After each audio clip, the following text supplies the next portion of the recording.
Para falar sobre a avaliação da aprendizagem, avaliações externas e sua relação com a avaliação produzida na escola, e também sobre currículo, expectativas de aprendizagem, anunciamos nesse momento a palestra do professor Ocimar Munhoz Alavarce. Ocimar é licenciado em Pedagogia pela Universidade Federal de São Carlos, mestre e doutor em Educação pela Universidade de São Paulo. E, atualmente, é professor da Faculdade de Educação da Universidade de São Paulo. Então, com vocês, o professor.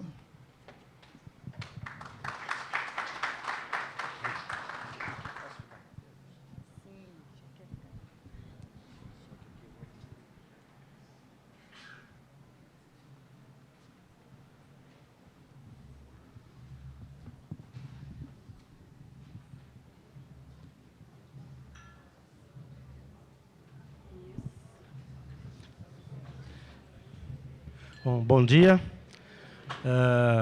Agradeço a oportunidade de estar podendo aqui, apesar das condições, mas espero poder estabelecer contato, um diálogo com vocês e estar à altura, né, das responsabilidades que são colocadas para esta fala.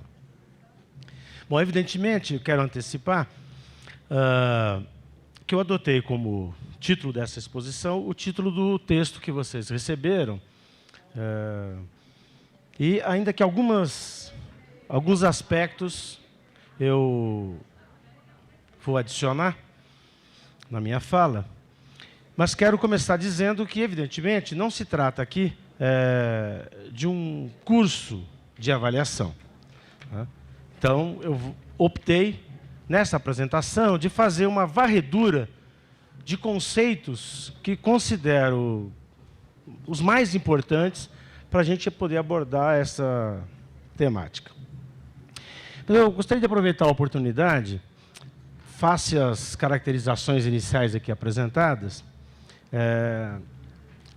não exatamente como um currículo, mas eu, durante muito tempo, quase 15 anos, fui coordenador pedagógico numa escola da Rede Municipal de Ensino da cidade de São Paulo.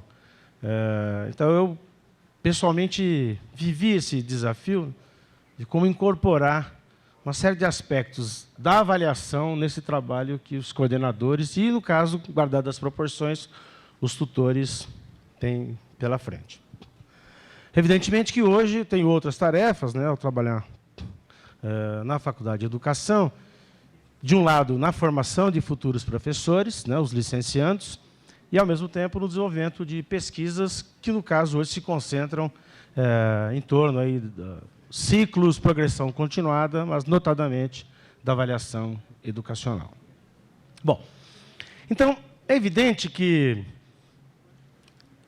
para começar por algum lugar, o título, Avaliações Internas e Externas na Educação Básica, merece alguns reparos. Primeiro, embora a gente tenha usado com frequência a expressão avaliação na educação básica, no fundo, nós falamos muito mais do ensino fundamental e do ensino médio. Porque a educação infantil, feliz ou infelizmente, ela não tem tido a mesma abordagem que os ensinos fundamental e médio. Outro aspecto é a menção à avaliação externa. Muito provavelmente, há 10 anos atrás, nós não estaríamos fazendo esse tipo de debate aqui. Ou, se esse debate estivesse ocorrendo, ele seria para um público muito mais restrito. Hoje, não. Na agenda educacional brasileira, e digo, do mundo, as avaliações externas, que depois eu vou explicar um pouco melhor o que é isso, elas aparecem com um lugar privilegiado. Então, hoje, provavelmente, nas políticas educacionais dos municípios, dos estados e do próprio governo federal, a temática da avaliação externa tem aparecido com um peso extremamente significativo. E, evidentemente, ainda que a gente não exatamente usasse esse termo, mas nós temos aqui a avaliação interna como um tipo de avaliação, essa já é um pouco mais antiga nas nossas pautas. Porém, hoje é possível a gente buscar essa articulação, né, essa conexão, essa correlação, esse cotejamento, como vocês preferirem, entre as avaliações internas e externas. Bom, então, é nesse cenário que nós estamos trabalhando, qual seja o cenário no qual as políticas educacionais, hoje, elas não dispensam, muito pelo contrário, dão um relevo significativo para as avaliações externas. Então, a minha fala hoje vem no sentido de procurar, na medida do possível, fazer, como eu disse, uma varredura de conceitos que contribuam nessa apreensão. Bom, então, nesse sentido, eu destacaria que um primeiro aspecto é o próprio conceito de avaliação educacional. Na literatura, especialmente de línguas inglesa e francesa, mas já também na literatura em língua portuguesa e mesmo em castelhano, nós temos muitas definições de avaliação educacional. Aliás, já é praticamente inalcançável essa literatura por uma pessoa isoladamente, e nessa literatura, que é gigantesca, nós temos muitas conceituações. Essa que eu estou apresentando, ela é a mais usual. Então, vejamos.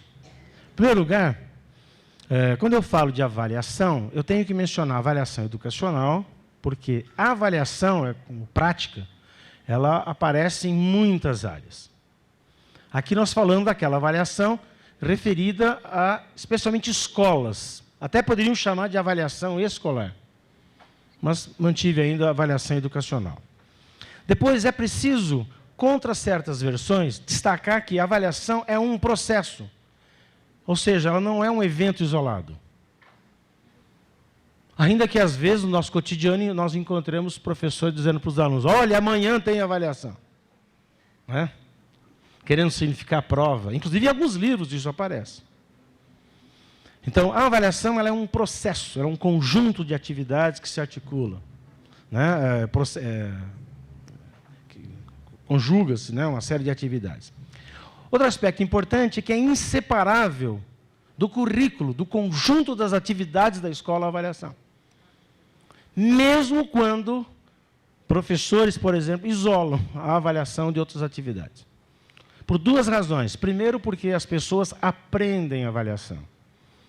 Nós saímos da escola com noções da avaliação. Nós saímos da escola, inclusive, fazendo associações entre a avaliação e o valor que damos para a escola, por exemplo.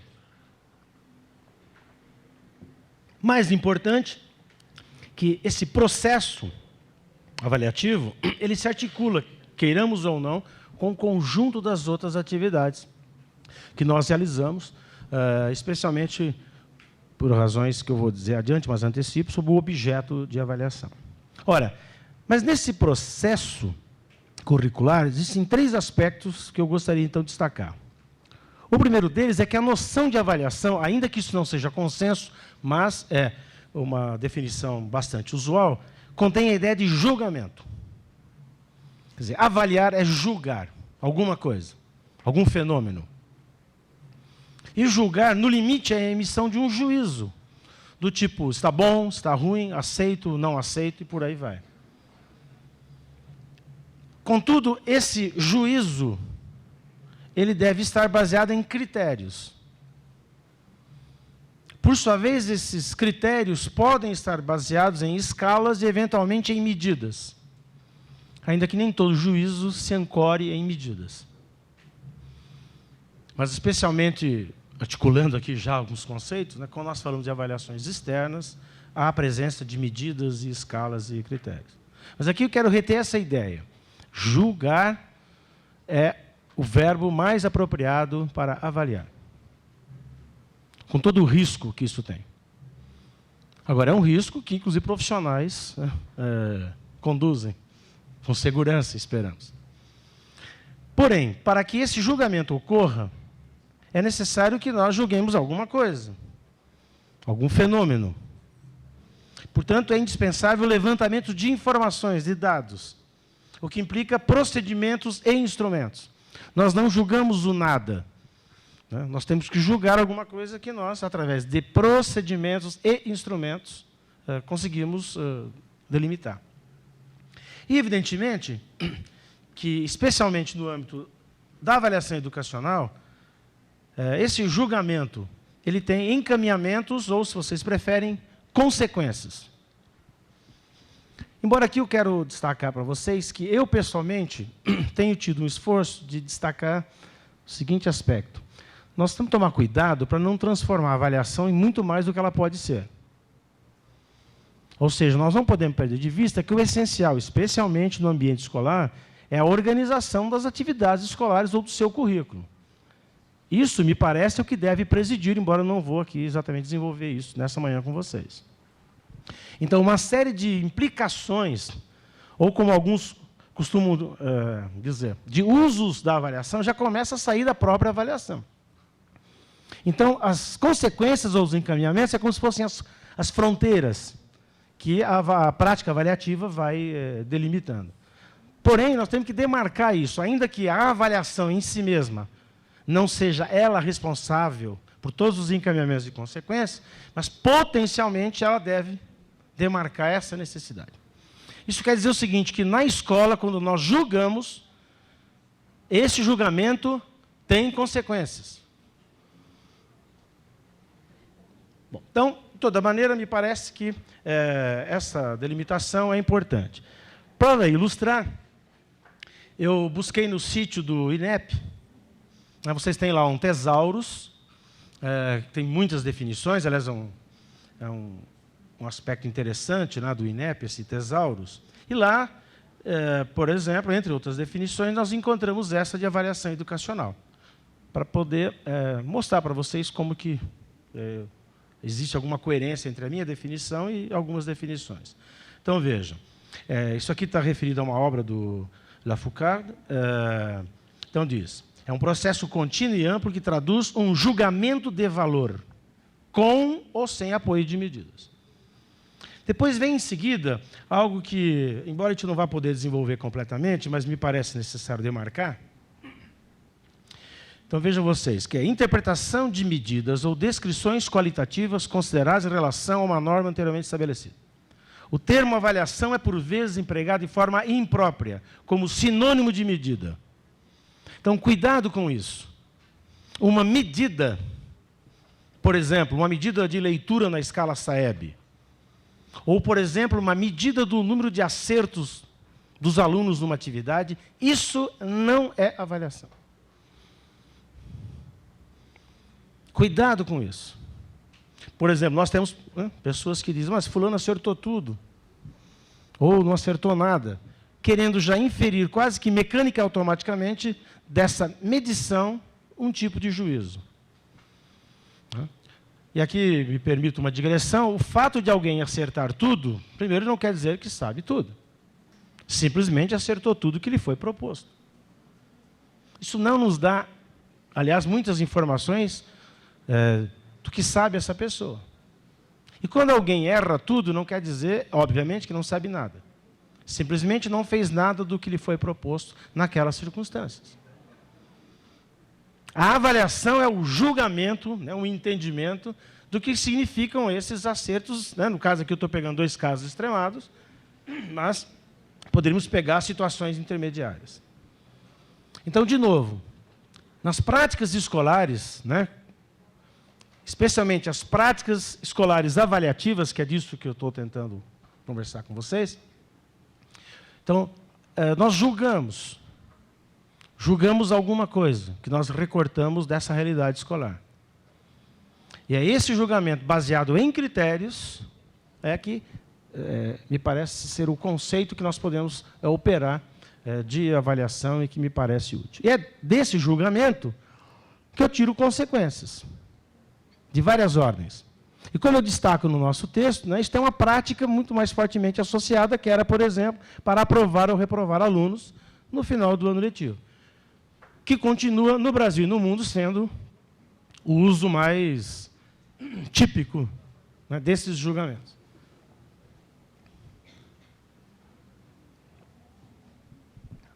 Bom, contudo, prosseguindo com a delimitação conceitual, nós precisamos lembrar que, diante de um processo avaliativo, outras perguntas precisam ser feitas. Sem querer esgotar, uma dessas perguntas é o seguinte: quem avalia? Ou, quem é o sujeito da avaliação?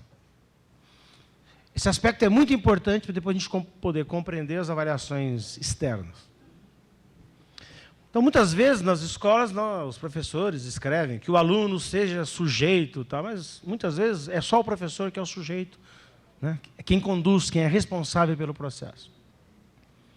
Então, toda avaliação, ela acontece, primeiro, porque ela é uma iniciativa voluntária, não é fruto do acaso, do ambiente escolar.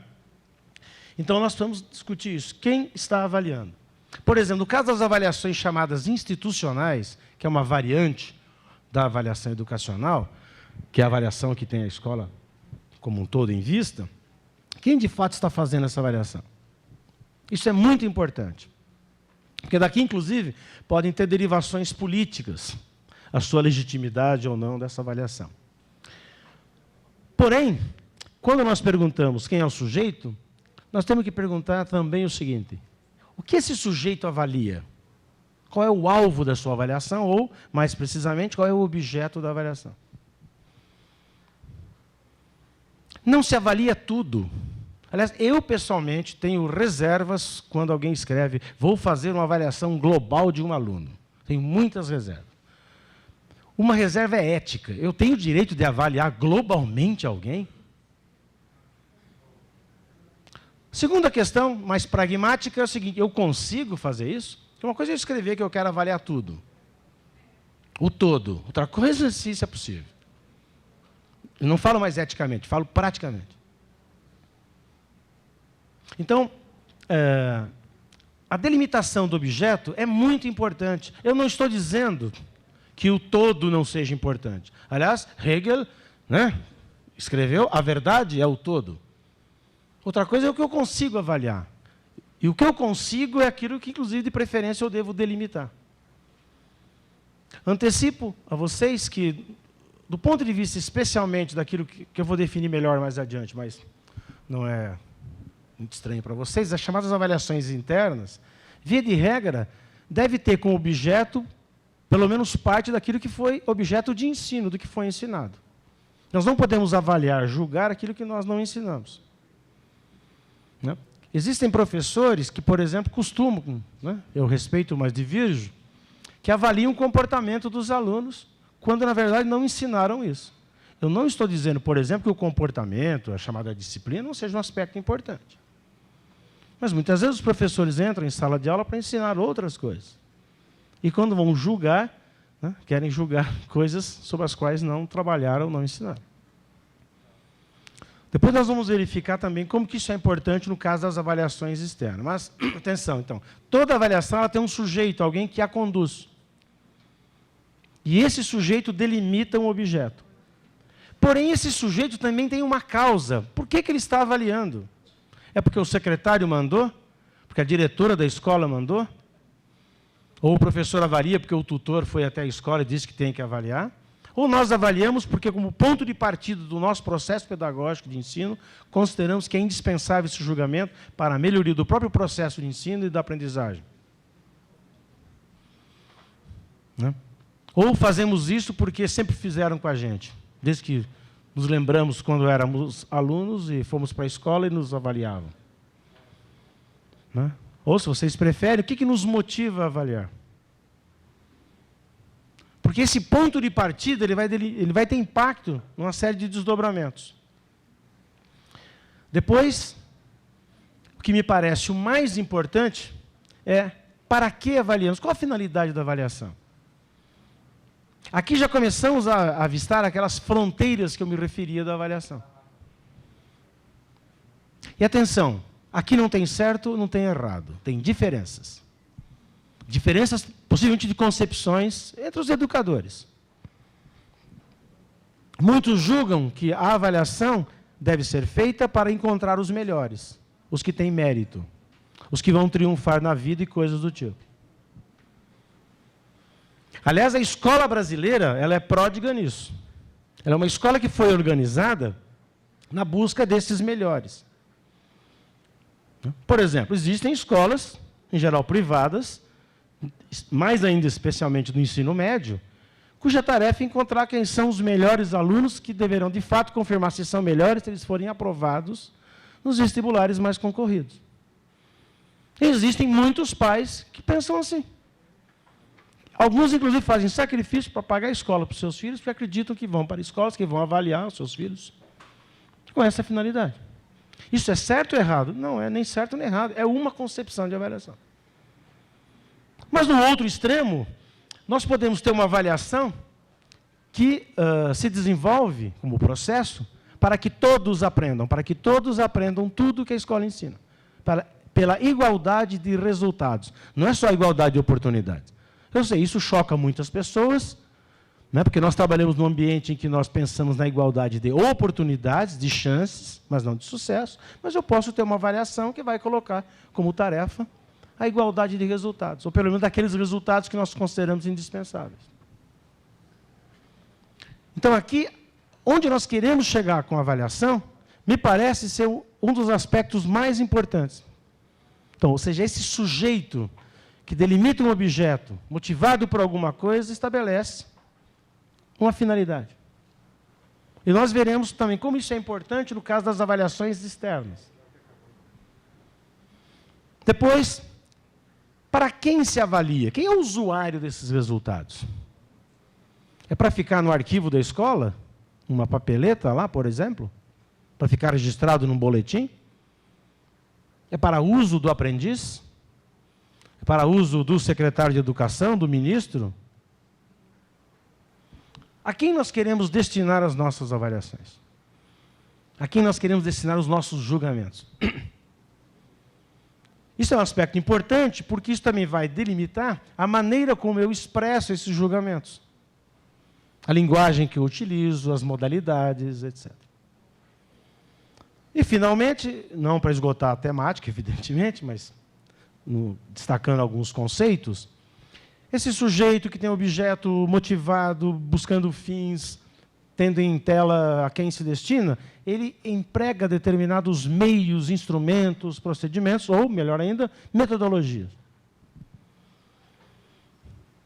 A metodologia, inclusive, abarca a maneira como nós produzimos os instrumentos de avaliação, como nós organizamos a nossa avaliação. Por exemplo, eu conheço muitos professores que dizem que são contra as provas e que preferem fazer observações. Bom, uma observação sem grade de observação, sem controle das observações, é muito mais nefasta, muito mais prisioneira do preconceito do que uma prova bem realizada. Ou então professores que dizem assim, não, mas eu faço também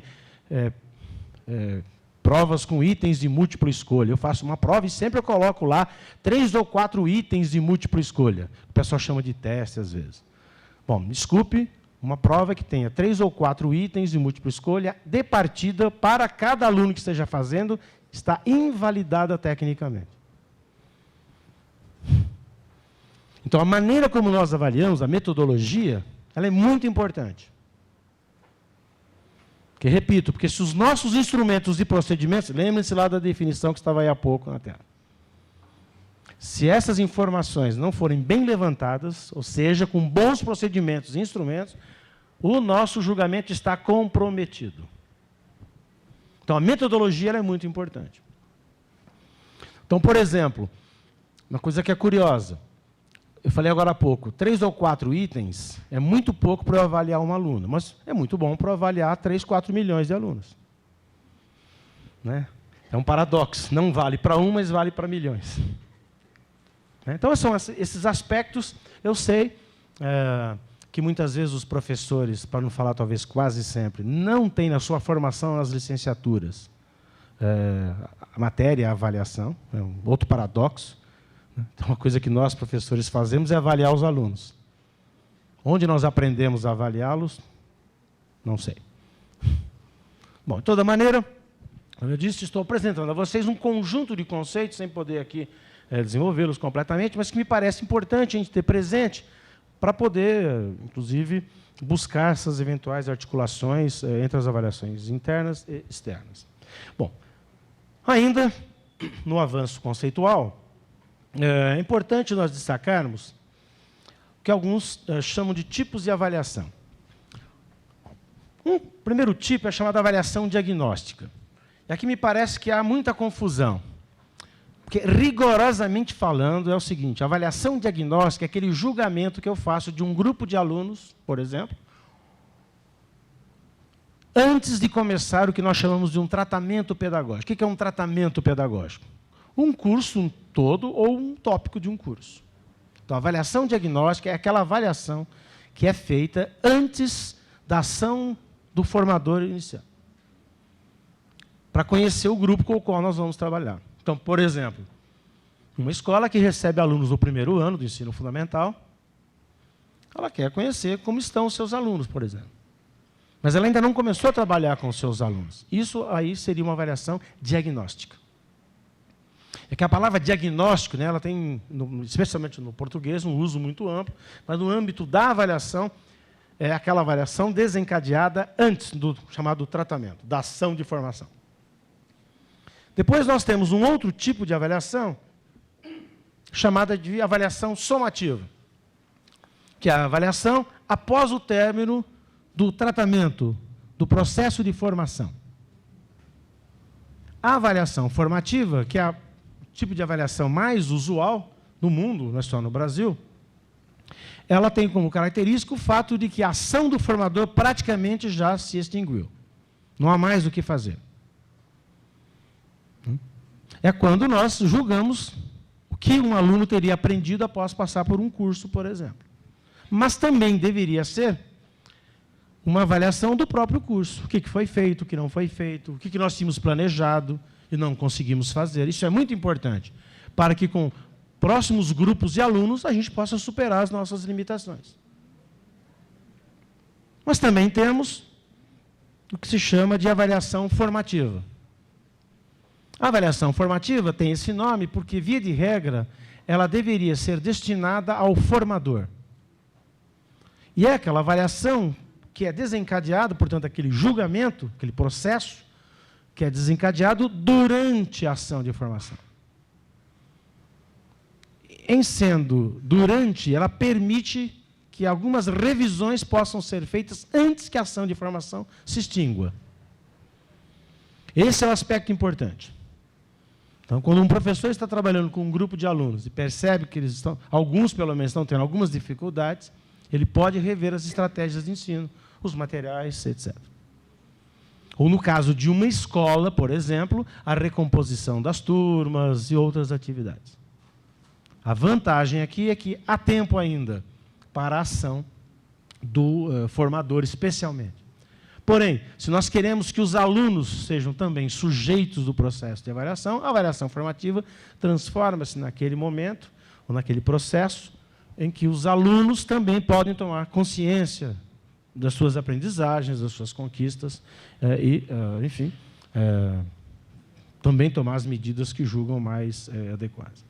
Então, até esse momento, o que nós vimos? Que quando nós falamos de avaliação, falamos de julgamento. E esse julgamento comporta uma série de desdobramentos, inclusive porque é um processo. E quando olhamos para esse processo, nós podemos fazer uma série de perguntas. Né? Bom, sem esgotar esse tratamento conceitual, me parece que agora é possível, então, a gente começar a explorar um pouco mais aquilo que, a rigor, é a temática dessa atividade. Qual seja, então, a avaliação interna, né, que é uma das temáticas.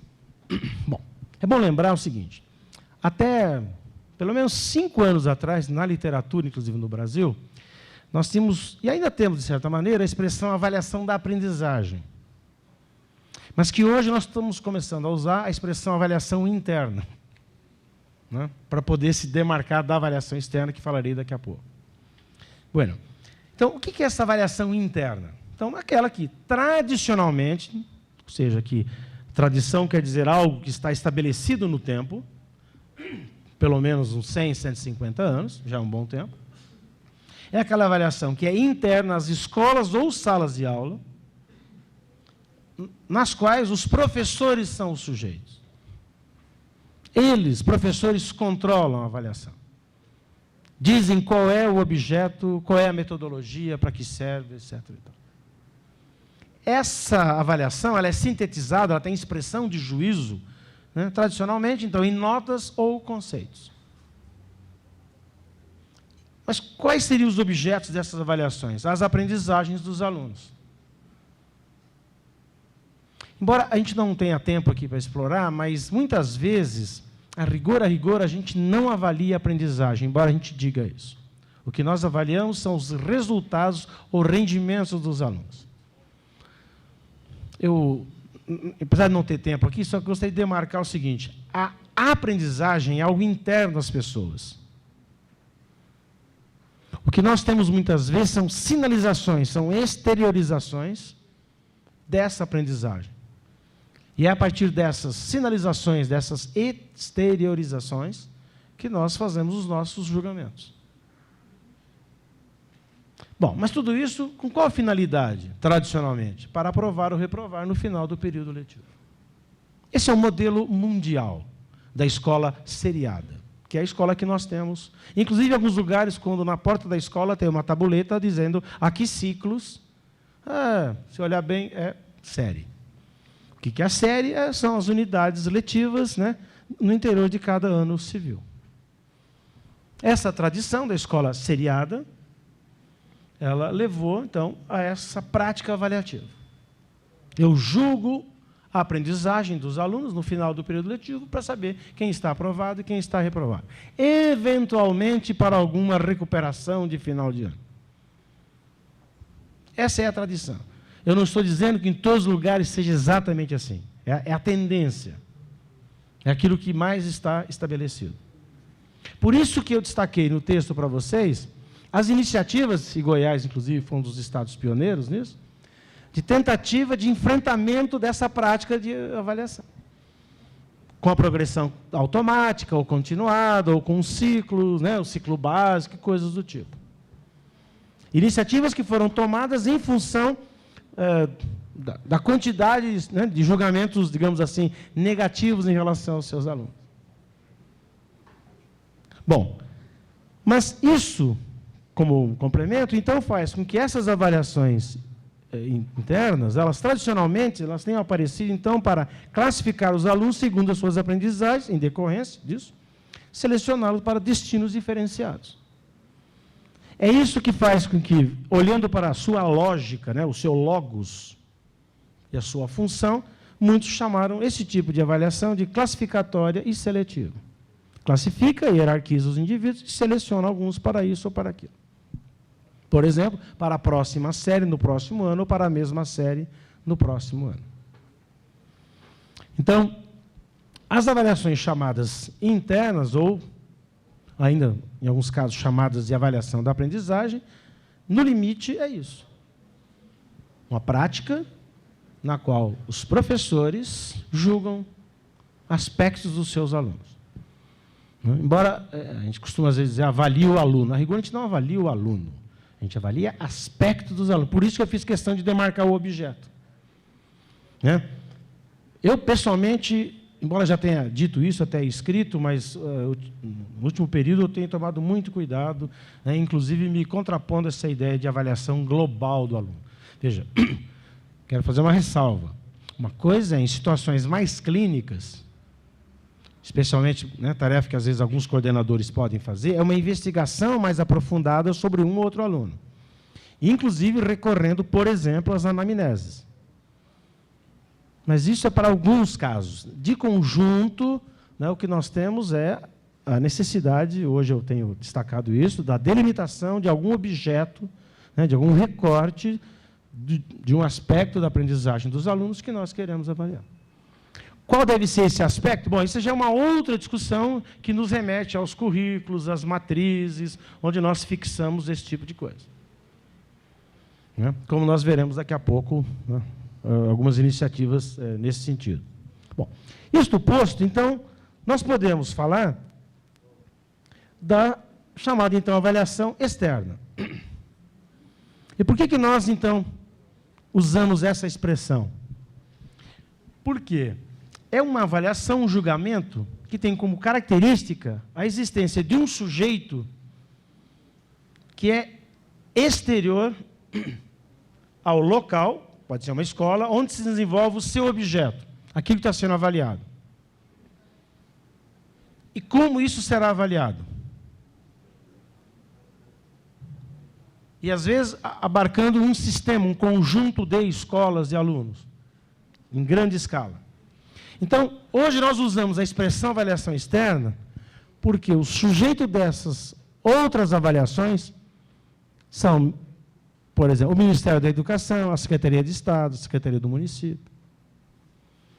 Aí, o recorte de em grau variado é porque existem algumas dessas avaliações externas que, sem mudar essa caracterização principal, não é um sujeito completamente externo. Por exemplo, professores podem se envolver. Mas essa é uma discussão que eu tenho tentado estabelecer, que a importância, sem querer dar conselho aqui para ninguém, mas em que também os professores se envolvam com essas avaliações como condição da legitimidade do reconhecimento dessas avaliações. Porque algumas avaliações aparecem para os professores como tão exterior, tão externo a eles, que eles não se identificam com seus resultados, por exemplo, ou com os julgamentos que dali advém. Então, mas essa é uma outra discussão, mas eu quero destacar que a exterioridade pode ser em grau variado. Bom, mas o mais importante nesse caso é destacar isso. A partir de um certo momento, no Brasil, isso começa no final dos anos 80, mas se intensifica nacionalmente com a Prova Brasil, a partir de 2005, aparece, então, essa outra modalidade de avaliação chamada de externo. Então, por exemplo, quando eu menciono o objeto, essas avaliações, elas designam o que é importante ser julgado. Elas designam um objeto a ser avaliado, que nem sempre é aquilo que quem está trabalhando com aquele objeto considera relevante, por exemplo. E, muitas vezes, onde está expresso esse objeto? Nas matrizes de avaliação. A matriz de avaliação é a expressão cabal desse objeto. Vejam, como esse objeto, será avaliado. Muitas avaliações externas têm recorrido aos itens de múltipla escolha, por exemplo. Coisa que muitas vezes os professores nunca utilizaram. E muitas vezes, porque não reconhecem essa avaliação externa, tratam pejorativamente, falando, essas perguntas de xizinho, onde qualquer aluno chuta, por exemplo. O que é uma inverdade, mas isso é dito. E muitas vezes essas coisas são ditas por conta dessa ausência de reconhecimento e de legitimidade. Bom, no contexto dessas avaliações externas, é importante destacar o peso, aliás, por onde eu comecei essa atividade de hoje, que elas têm assumido nas políticas educacionais. Então, isso hoje faz com que a gente tenha que olhar com muito mais atenção para essas avaliações externas. E que, com o advento da Prova Brasil, praticamente já chegou em todas as escolas públicas, que concentram 90% das matrículas no ensino fundamental e no ensino médio. E ainda alguns estados e municípios têm seus sistemas próprios de avaliação, que também são avaliações externas. Então, nesse contexto, nós precisamos, então, reconhecer o seguinte. Embora isso que está dito aí valha para toda e qualquer avaliação, mas especialmente nas avaliações externas, então, em primeiro lugar, nós temos que reconhecer a dimensão política dessas avaliações, qual seja, essas avaliações se articulam de que maneira com a política mais geral de educação do governo federal, do governo estadual ou de um governo municipal. Como que essa avaliação se articula com outras medidas de financiamento, de formação, etc. Porque essas avaliações externas, elas não aparecem isoladamente nas avaliações, nas políticas educacionais. Então, esse é o primeiro esforço que nós temos que localizar. E aqui nós vamos concordar ou discordar. Uma outra coisa importante, que eu chamo de dimensão educacional, eu comecei definindo que a avaliação é um processo curricular, porque ensina, portanto, forma, portanto, educa. Essas avaliações externas, elas educam. Por exemplo, algumas avaliações podem começar a ter um um lugar tão privilegiado que parece que o mais importante para a escola é preparar os seus alunos para isso como um valor, não é ainda do ponto de vista técnico. Então, isso como que estivesse pautando, balizando todo o trabalho da escola dos profissionais. É uma dimensão educativa. Por exemplo, a maneira de fazer as perguntas, a delimitação das matrizes. E em outros casos, por exemplo, o Enem, isso passa a ser, então, o balizador do sucesso de uma escola. Em que posição que fica na hierarquia das escolas que participaram do Enem, por exemplo. Mas essas avaliações, além então dessa dimensão política, educativa, também possuem uma dimensão chamada de psicométrica. Eu, em algumas circunstâncias, já começo a dizer educométrica, ou seja, como que se mede, como que se constrói medidas com essas avaliações. As suas escalas. Né? Aqui, por exemplo, está o que nós chamamos aí da teoria da resposta ao item, a TRI, que é uma metodologia que é utilizada, que tem uma série de fundamentos cognitivos, inclusive, além de procedimentos matemáticos, mas essa é uma seara provavelmente a mais desconhecida da imensa maioria dos professores. Mas essas avaliações, elas têm uma dimensão que é psicométrica. Como que as provas são construídas, aplicadas, etc. Mas há também uma dimensão que eu tenho chamado de pedagógica, que diz respeito aos conteúdos. E aqui, possivelmente, começa a sensibilizar ainda mais as escolas. Porque é nessa dimensão pedagógica que nós encontramos aquilo que é o objeto dessas avaliações, ou, como dizem alguns, do que cai nessas provas. E isso começa a ter implicações para os currículos escolares. Quando as escolas começam a fazer opções do que ensinar e do que não ensinar em função dessas avaliações.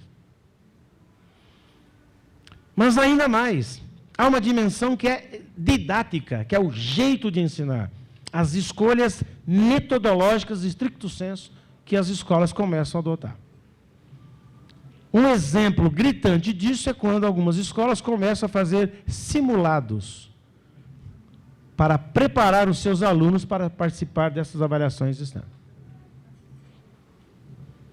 Há muito registro sobre isso. Não sei se são todas as escolas, provavelmente não, mas não são poucas as que adotam, né, esses procedimentos para preparar os seus alunos. É quando, então, nós identificamos a chamada dimensão didática. Então, esse aqui é um aspecto importante, porque essas avaliações externas, como vocês podem perceber, elas estão produzindo, né, um impacto muito grande no interior das escolas. Especialmente trabalhando aqui com um público que depois vai ter que acompanhar, né, as atividades dessas escolas. Veja, em nenhum momento eu disse que quaisquer dessas coisas sejam boas ou ruins. Estou caracterizando. O fato de uma avaliação externa fazer, por exemplo, com que as escolas adotem mais provas com itens de múltipla escolha, eu não estou dizendo que necessariamente isso seja ruim. Evidentemente, é até o bom senso que uma escola que venha só dar provas e itens de múltipla escolha estaria incorrendo num desvio, claro. Mas o fato de começar a fazer isso, eu não estou dizendo que necessariamente seja ruim. Se é ruim ou não, é um outro debate. O que eu estou tentando demarcar é que a presença dessas avaliações, especialmente a partir da edição da Prova Brasil, é importante, então, a gente observar esse tipo de coisa. E, notadamente, para os tutores, né, a quem eu me dirijo especialmente nesse momento, que tenha esse trabalho de interface com as escolas. Ou seja, escutar como que as escolas apreendem essas avaliações. E, evidentemente, pode, né, parecer estranho, mas os responsáveis por essas avaliações, os sujeitos, secretários de educação de municípios, de estado e o próprio governo federal também deveriam estar atentos, né, a ter essa sensibilidade para perceber como essas dimensões se manifestam. Bom, mas tudo isso porque eu tenho destacado, inclusive com minhas idas a escolas e outras pesquisas, que para os professores, especialmente, essas avaliações externas tem se configurado como caixa preta. Só lembrando, caixa preta é um conceito que indica o seguinte: é um dispositivo que eu sei o que entra e sei o que sai.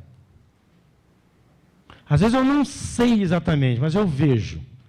Nessas avaliações, o que é que entra? Resposta dos alunos a provas.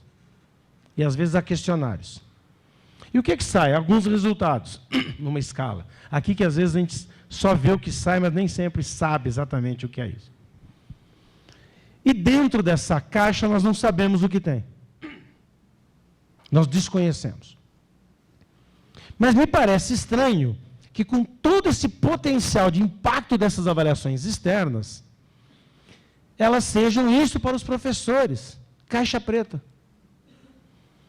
Eu não sei se vocês aqui vão conseguir abrir essa caixa preta com os professores, mas essa é uma tarefa que está colocada. Eu sei, essa tarefa não é de vocês, sobretudo.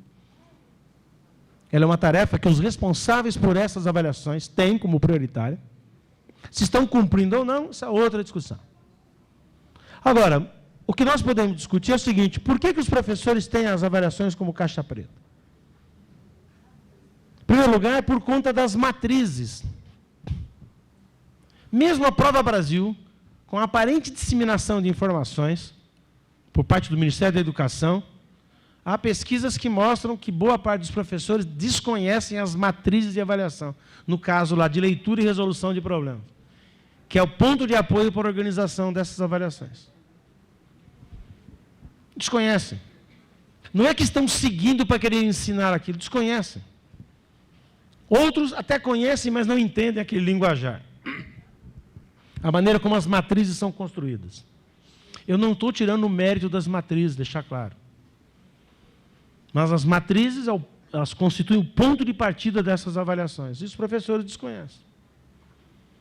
Porque, por exemplo, todas as chamadas interpretações pedagógicas, que, aliás, é a parte mais rica das avaliações externas, estão, ou deveriam estar, em associação com essas matrizes, por exemplo. Mas se os professores nem conhecem as matrizes, bom, isso dificulta o entendimento das interpretações pedagógicas. Mas há uma outra razão que transforma essas avaliações externas em caixa preta para os professores, que é o tratamento dos resultados. Ou seja, como é que se processa as respostas dos alunos? Por exemplo, existem avaliações que operam da seguinte maneira, é o caso da Prova Brasil.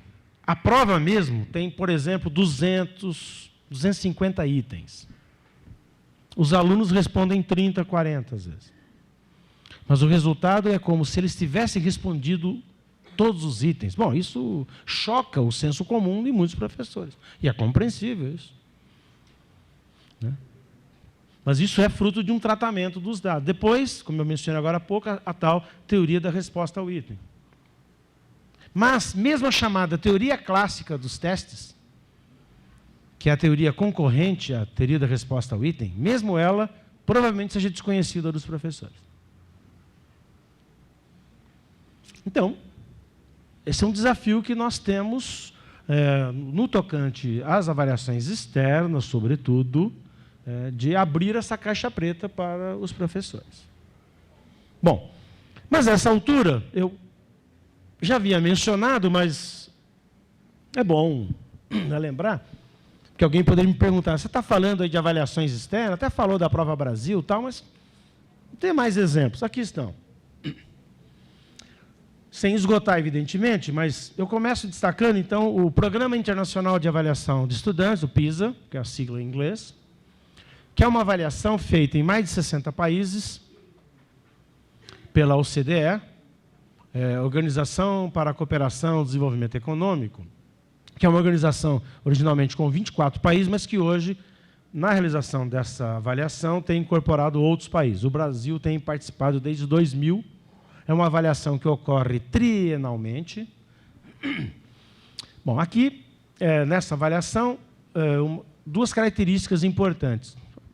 Uma delas, a prova utilizada nessa avaliação, ela é elaborada em mais de 70 línguas. Então, vocês imaginam, você tem que fazer uma avaliação que aparece em 70 línguas e que os resultados devem ser todos comparáveis. Esse é um primeiro desafio gigantesco. Mas há uma série de técnicas para garantir essa comparabilidade. A outra característica, a mais importante, a prova do PISA é aplicada para jovens por amostragem de 15 anos. E por que 15 anos? Porque originalmente a concepção do PISA é os jovens que terminaram o que no Brasil nós chamamos de ensino fundamental, sabem o quê? De letramento em língua materna, matemática ou ciências. No que me parece que isso talvez seja o aspecto indicador. Eu, pessoalmente, tenho destacado a importância dessas avaliações externas, mas para que sejam um referencial do trabalho da escola, e não o. Agora, muitas vezes, o que os jornais fazem quando saem lá os resultados da Prova Brasil? É fazer um ranking dos estados ou dos municípios, ou até de escolas. Isso me parece, primeiro, nesse caso aqui, errado.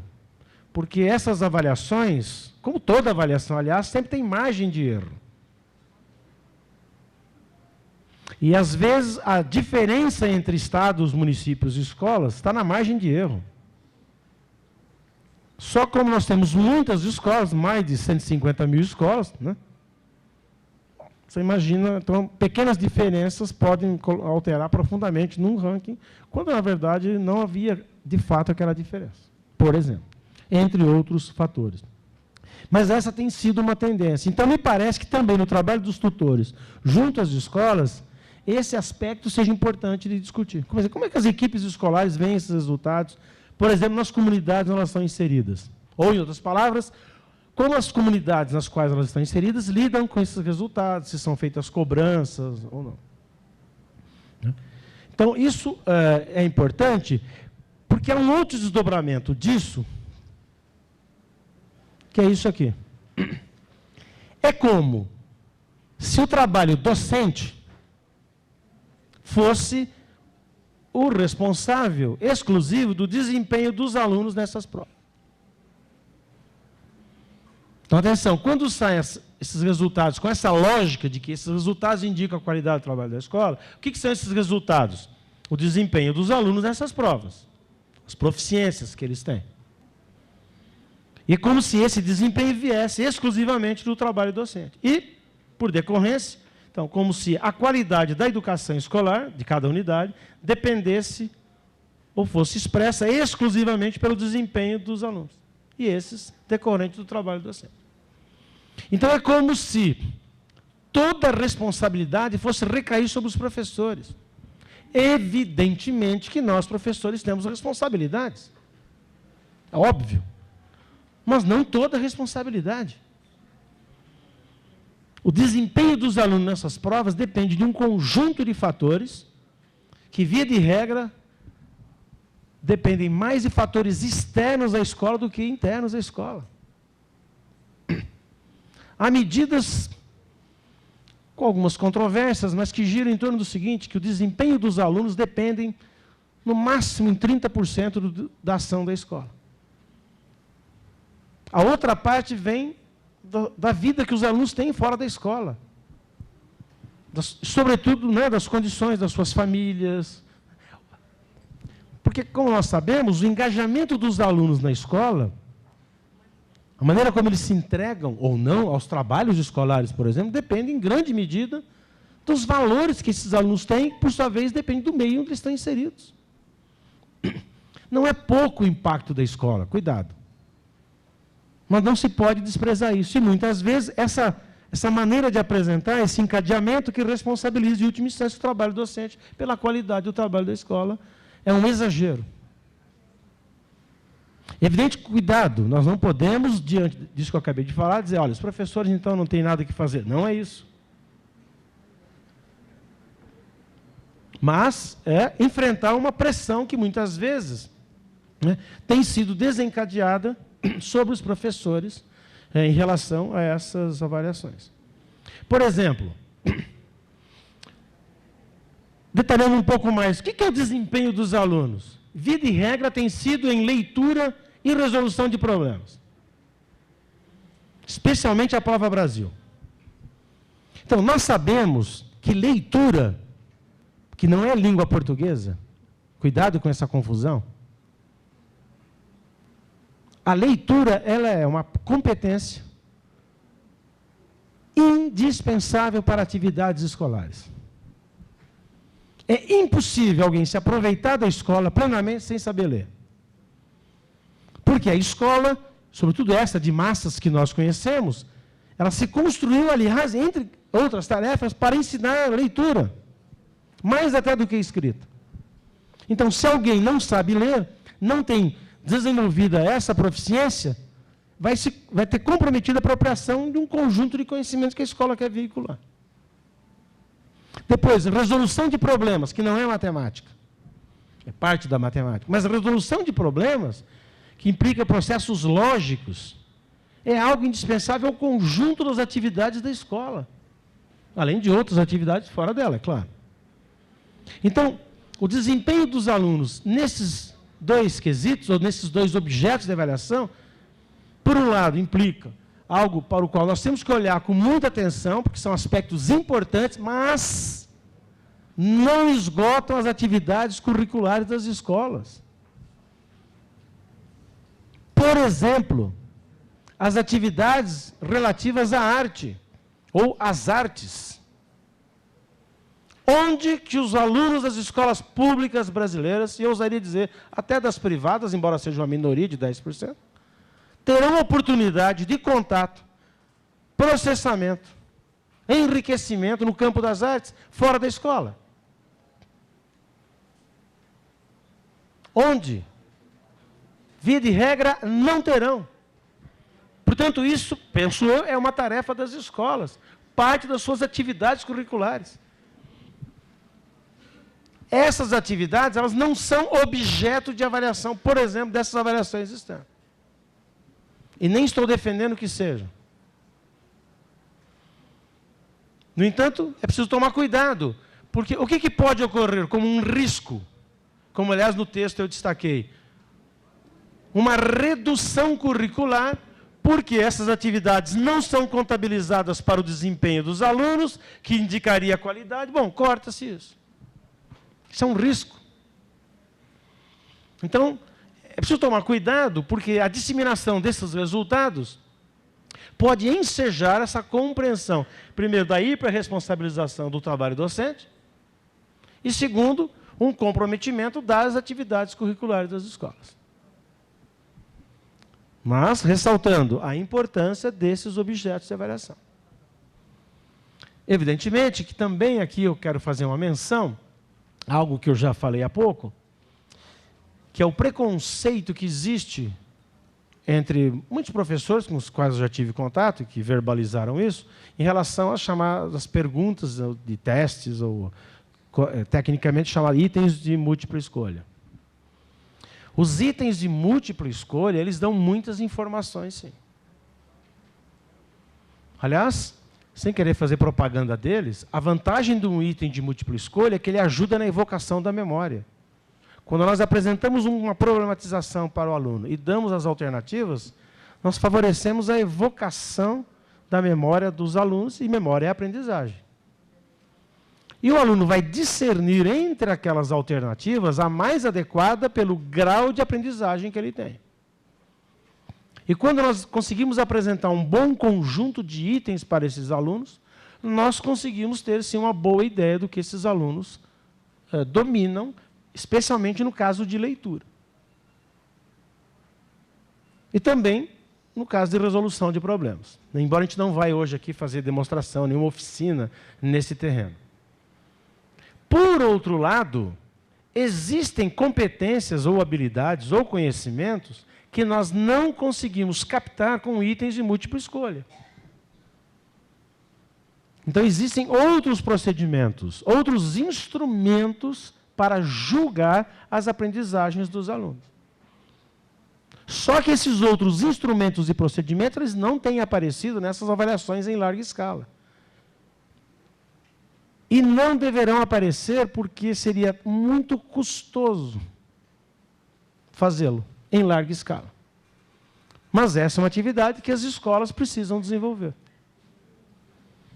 Então, é nesse sentido que nós vamos buscando um certo equilíbrio, né, na análise, na ponderação, diante dessas avaliações externas. Bom, Evidentemente que deve estar passando pela cabeça de vocês um tipo de pergunta para compreender esses desempenhos, né? Que, de certa maneira, eu já mencionei, mas que destaco agora. Então, é isso. Nós temos a necessidade de estabelecer, então, a correlação entre os resultados da avaliação externa e os fatores associados. Então, aqui é um pouco diferente daquilo que eu havia dito, mas só um pouco, do peso desses fatores. Porque aqui trata-se do seguinte. Quando nós olhamos o resultado de uma escola, é o resultado de uma escola e o resultado em si mesmo não o explica. Como eu costumo dizer, uma massa colocada sobre uma balança terá a massa indicada, ou o peso. Mas a balança não é capaz de dizer se é prata ou ouro essa massa. Então, a balança indica a massa, ou o peso, não se é prata ou ouro. Guardadas as proporções, nós precisamos compreender o resultado dessa escola, ou de um aluno. E aqui, então, entra o esforço da equipe escolar, ou dos apoios que essas escolas têm, para entender por que esse resultado existe. É aqui que, por exemplo, a comparação é útil. A comparação com outras escolas parecidas, para poder identificar que variáveis, na verdade, poderiam estar explicando diferenças de resultados.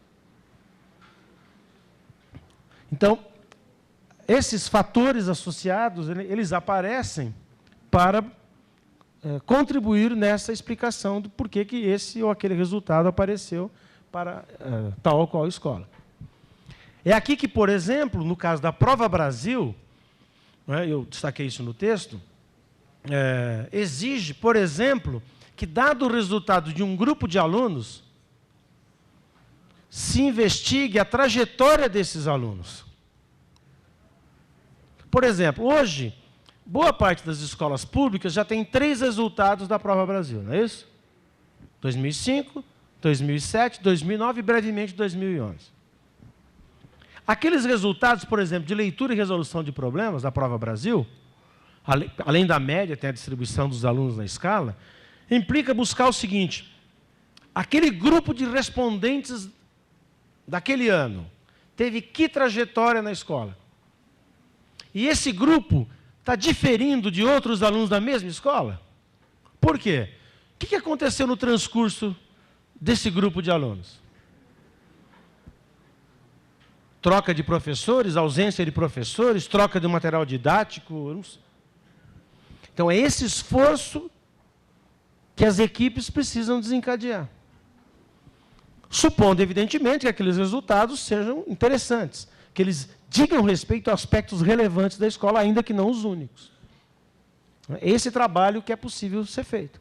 Inclusive, para começar a cotejar, atenção, com as indicações internas, das avaliações internas das escolas. Os alunos que fizeram a prova, que tem aquela distribuição, embora vocês não tenham resultado, no caso da Prova Brasil, por aluno, mas no conjunto, tem que referencial do ponto de vista das avaliações internas, feitas pela escola. Tudo isso supondo que uma escola tenha o registro dos seus alunos organizado. Por exemplo, para eu compreender os resultados de um grupo de 2005, eu preciso ter os resultados desses alunos desde 2002, pelo menos. Então, é nesse sentido que essas avaliações podem estabelecer, então, alguns paralelos interessantes para a análise do trabalho de cada escola. E, finalmente, eu queria ilustrar para vocês, é um trabalho de pesquisa que eu estou desenvolvendo, e me parece que vocês poderão, inclusive, começar a fazer algo semelhante com agora o sistema que vocês estão adotando, o SAEGO, né? Que é o seguinte. Não é muito amigável, como muitos gráficos, mas esse gráfico é de uma escola municipal de ensino fundamental da cidade de São Paulo. O nome da escola não importa, X. Quer dizer, importa, mas eticamente não se pode divulgar. Então, aqui vejam vocês o seguinte. Cada ponto azul representa um aluno. No caso, evidentemente, também não é possível divulgar o nome desse aluno. Aqui nós temos a escala SAEB, que é a mesma escala utilizada na prova São Paulo. Aqui está o resultado de matemática. Na cidade de São Paulo, se adota uma terminologia de tal maneira que abaixo de 175 é considerado de básico, abaixo de 225 e entre 175 é o básico, então aqui é abaixo do básico, aqui é o básico. Entre 225 e 275 é o considerado adequado, e acima de 275 é o considerado avançado, né? Isso para a quarta série. O que aconteceu no final do ano? Os professores na rede municipal de ensino de São Paulo não atribuem notas para os seus alunos, mas conceitos. São 3 conceitos, né? Que é o plenamente satisfatório, que é o tal do P, o satisfatório e o não satisfatório. Vejam vocês que coisa curiosa. Ao final do ano, né, atribuídos os conceitos, os alunos estão posicionados, então, nessas linhas perpendiculares, né, correspondendo a cada um desses conceitos. Aqui é o P, o satisfatório e o não satisfatório. Vejam que coisa curiosa. Os professores disseram que esses alunos tinham um desempenho satisfatório, porém, pela prova São Paulo, acreditem se quiserem, é uma boa prova, esses alunos têm um desempenho abaixo do básico. Aqui, alunos que os professores dizem que têm um desempenho plenamente satisfatório, abaixo do básico. Ao mesmo tempo, nós temos, por exemplo, aqui são 3 alunos que coincidentemente estão aqui em superposição, que têm já um desempenho considerado já básico, que receberam o não satisfatório dos seus professores. Então, o que nós temos? Essa linha indica o seguinte, que conforme aumenta a nota na prova São Paulo, por isso que ela está subindo, aumenta o conceito dos professores, mas há uma variabilidade entre as avaliações dos professores e essa avaliação externa. Eu não estou dizendo qual é a melhor avaliação, a interna ou a externa, mas há uma discrepância muito grande. Um outro resultado aqui, ainda para a quarta série, em língua portuguesa. Vejam vocês a mesma coisa. Alunos que têm, pela prova São Paulo, um baixo desempenho, mas que os professores dizem que é adequado. Eu estou partindo que os professores estão avaliando o desempenho dos seus alunos na disciplina em questão. E como vocês sabem, na quarta série, inclusive, leitura e matemática são praticamente os 2 únicos critérios, né, para julgar os alunos. E vejam vocês o que aconteceu. Na quarta série, agora, 5º ano, na rede municipal lá de São Paulo, pode existir a reprovação dos alunos, porque lá tem a promoção automática da primeira para a segunda para a terceira, da terceira para a quarta. Vejam vocês o que aconteceu. Os alunos que estão aqui foram aprovados. Os que estão aqui foram reprovados. Então, vocês vejam, nós temos alunos que estão sendo aprovados com um desempenho parecido de alguns que estão sendo reprovados. E vejam vocês, nós temos aqui mais alunos com baixo desempenho na prova entre os aprovados do que entre os reprovados. E, nesse caso, nós controlamos os relatórios de aplicação da prova. Esses alunos efetivamente fizeram as provas da prova São Paulo. Nós controlamos pelo tipo de resposta, são os relatórios que... Ou seja, não são alunos que foram lá e fizeram qualquer coisa. Então, deve estar existindo alguma diferença de julgamento, de avaliação, entre uma avaliação externa e uma avaliação interna. Eu não estou dizendo quem é melhor ou pior, cuidado. Mas pode ser que os critérios que estão sendo adotados pelos professores não sejam adequados. É uma hipótese a ser testada. Bom, mas no caso aqui eu posso adiantar a vocês. Esses alunos tinham ótimo comportamento, porque nós fomos olhar depois os diários, as anotações, as atas do conselho de classe. Bons alunos, quietinhos, obedientes, etc. E tal. E esses daqui, via de regra, tinham mau comportamento. Mas não estamos numa escola de boas maneiras. Depois, aqui, a mesma lógica língua portuguesa, veja vocês, aprovação, reprovação. Lá era matemática, o mesmo perfil. E os mesmos alunos, muda um pouco essa distribuição.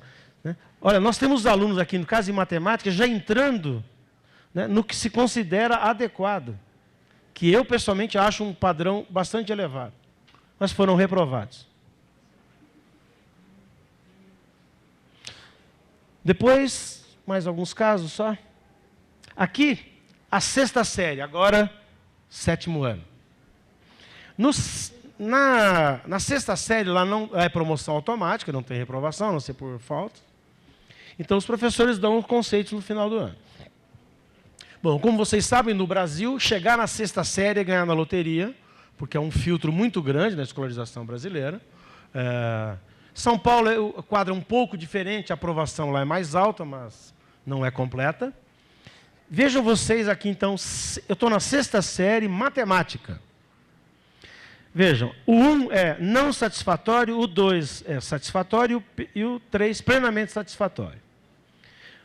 Bom, aqui tem o seguinte, esses alunos estão com baixo desempenho na prova São Paulo e os professores disseram que eles são NS, não o suficiente. Isso é coerente. Mas vejam aqui.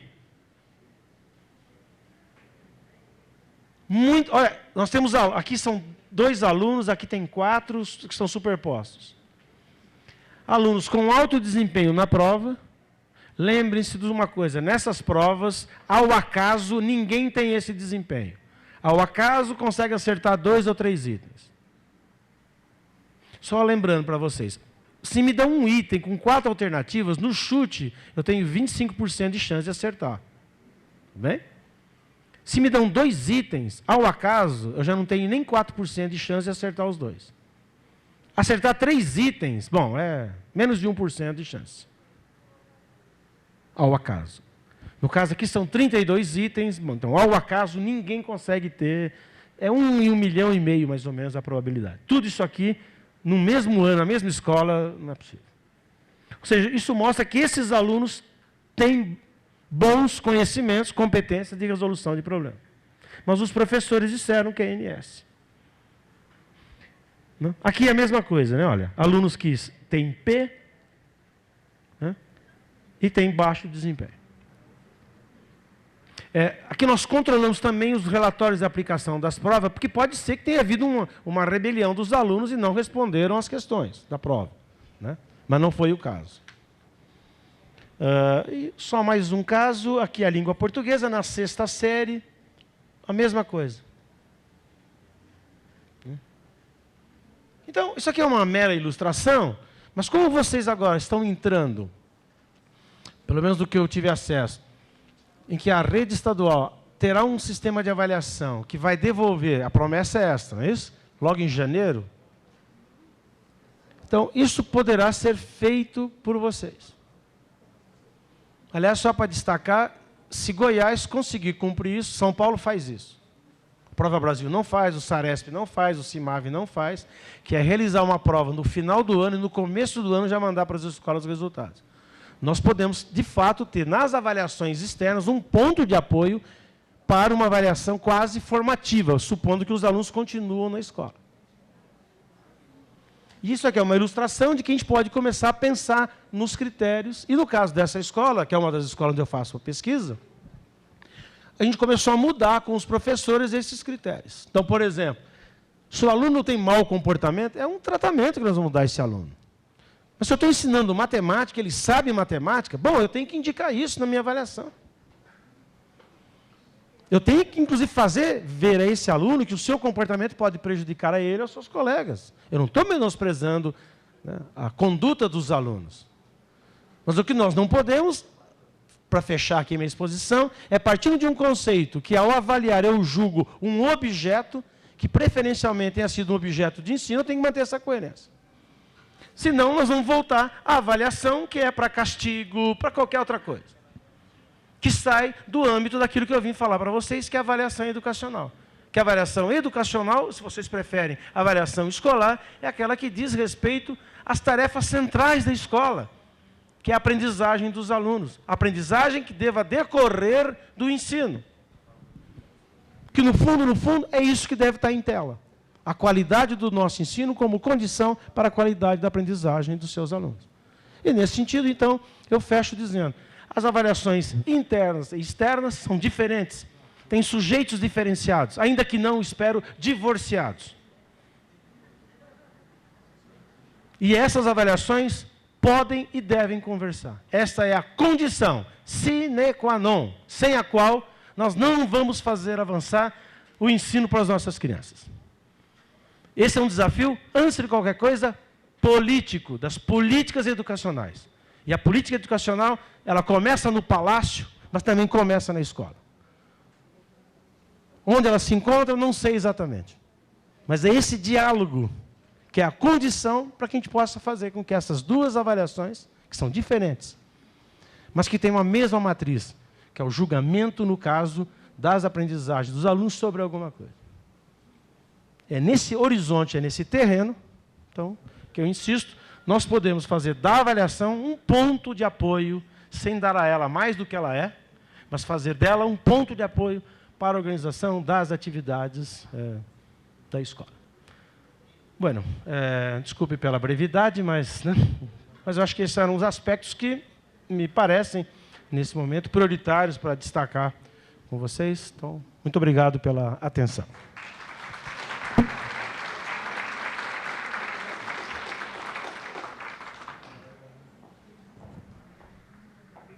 Professor.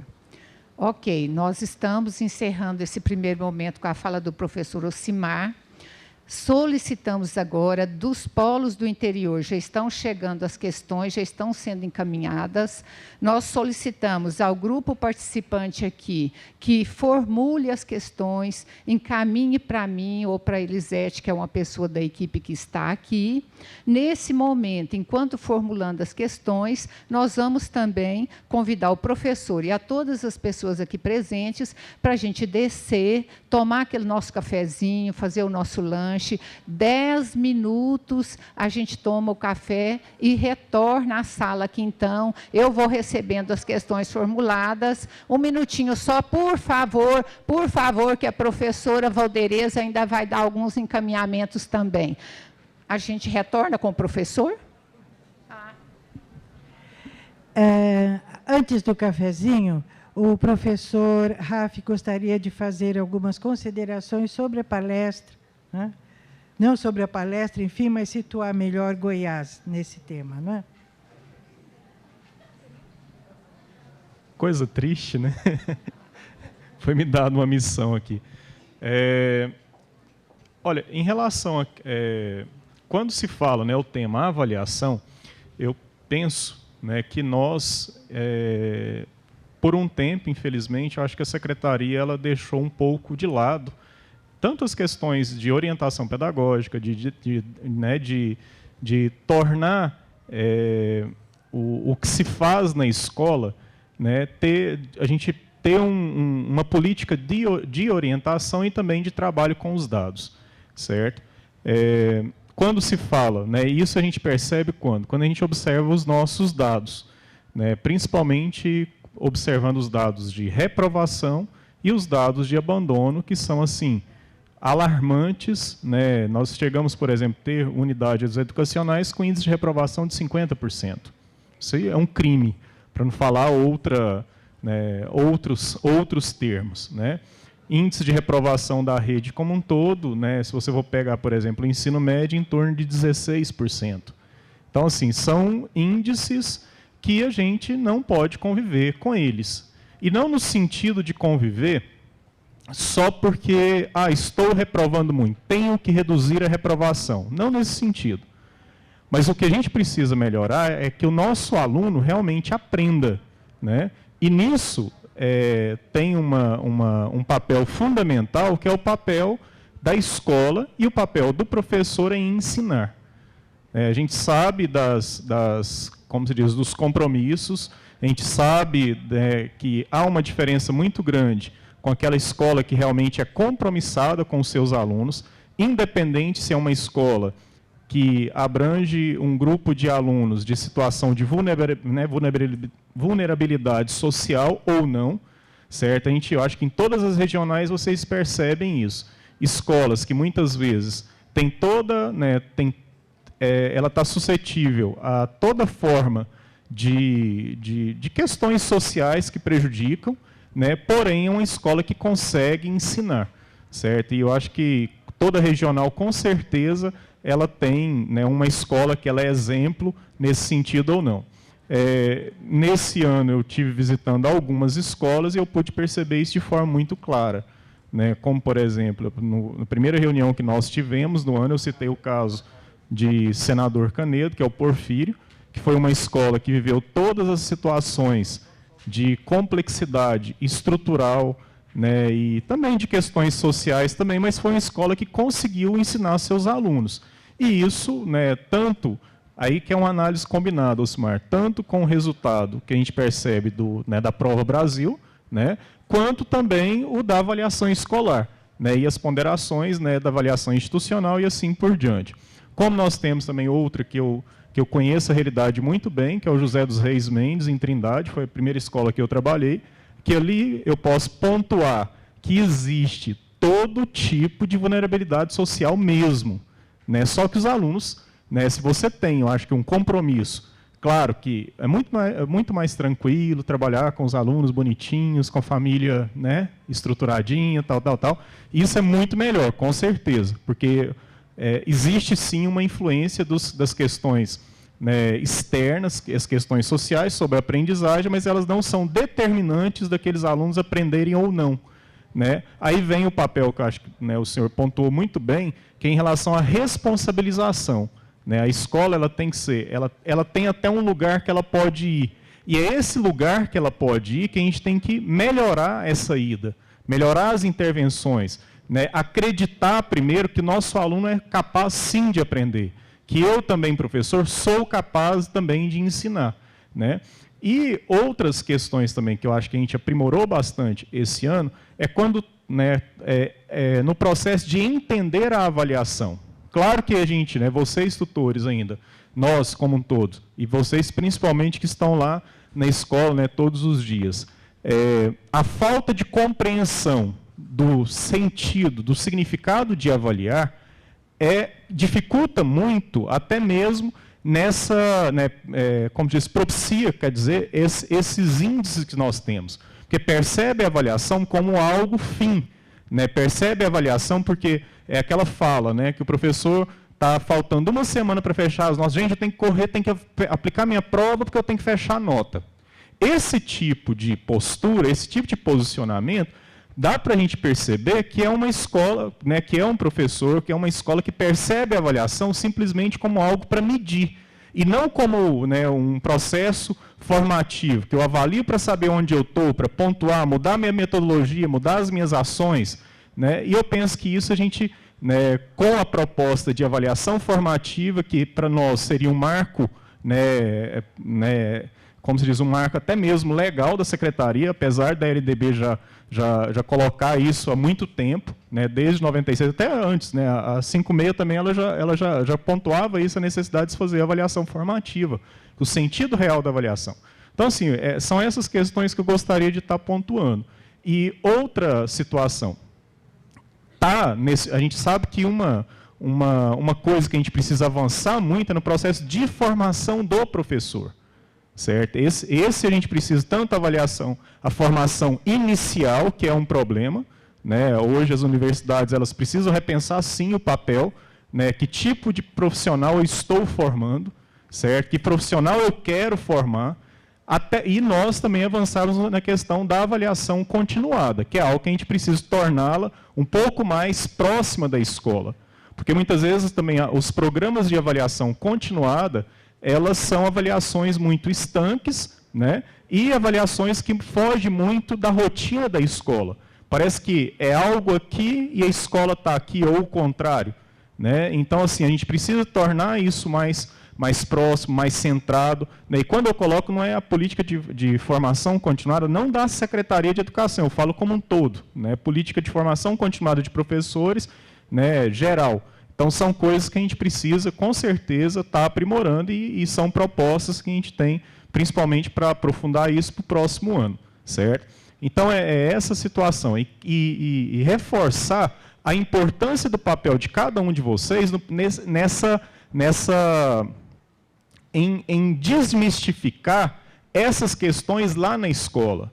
Né? Desmistificar como se diz, a avaliação ela é muito mais do que simplesmente eu ter um procedimento classificatório, certo? E isso acho que como se diz, não é de um dia para o outro, a gente anima, né? Às vezes desanima, mas é um processo de convencimento mesmo, de mostrar os dados, né? De mostrar também, né? Para que ela serve, porque se ela for só para julgar, não interessa, não importa.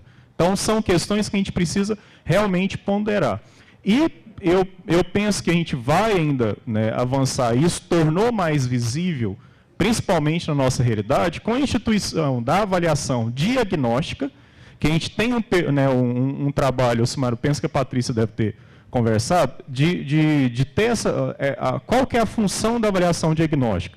Primeiro ponto, ponderar para as escolas que existe sim um conteúdo a ser trabalhado, a gente até percebe isso, essa dificuldade da escola em entender que ela tem um conhecimento socialmente construído que ela precisa trabalhar.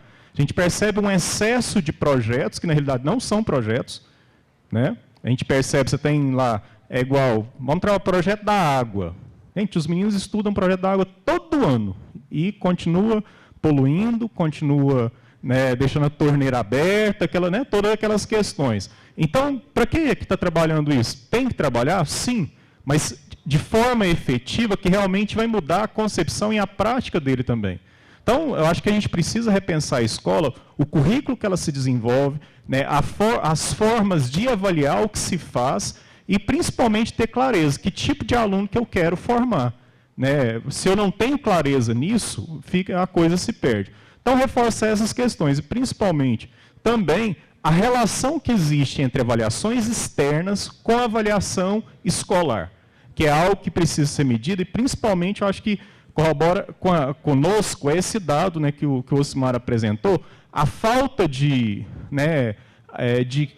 coerência entre, como diz, o sistema me diz que o aluno está no nível satisfatório, e a escola me diz que aquele aluno está no nível lá embaixo, ou o contrário. Então, algo aí está errado, certo? Então, algo aí está errado, e eu acho que demonstra que nós, da escola, precisamos aprender mais, e cada dia mais, a avaliar, certo? Então, é nessa questão, certo, que eu queria ponderar. Aí, agora, né, a Aurora convidou para o café. Agora nós retomamos. Retomamos, então, agradecemos o professor Raf pelas considerações a partir da fala do professor Osimar.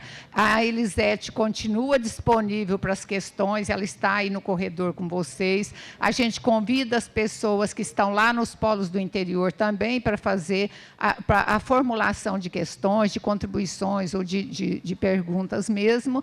E convidamos a todas as pessoas aqui presentes agora, inclusive professor, para a gente descer, então, tomar o nosso cafezinho, o nosso lanche de 10 minutos e retornaremos, então, para o momento de debate.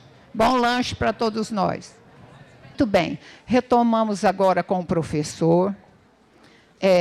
As questões que estão vindo, elas vêm, nós temos aqui mais ou menos em torno de 15 minutos, as questões que forem formuladas e que for possível ser respondidas até esse momento, estarão contemplados. Demais questões a gente trata em outros momentos formativos que a gente tem, ok? Vou ficar aqui junto com o professor e vou fazer a leitura da primeira questão encaminhada à mesa para ele.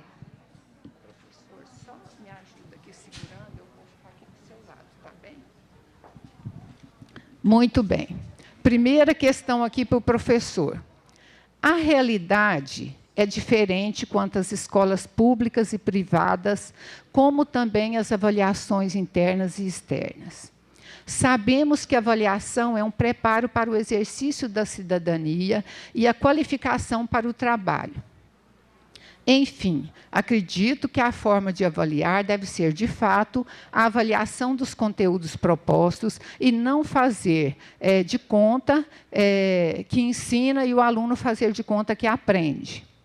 O processo deve ser formativo, porém abrir as portas de uma avaliação maior, vestibular, concursos, etc. Solicito a sua opinião quanto às afirmações acima.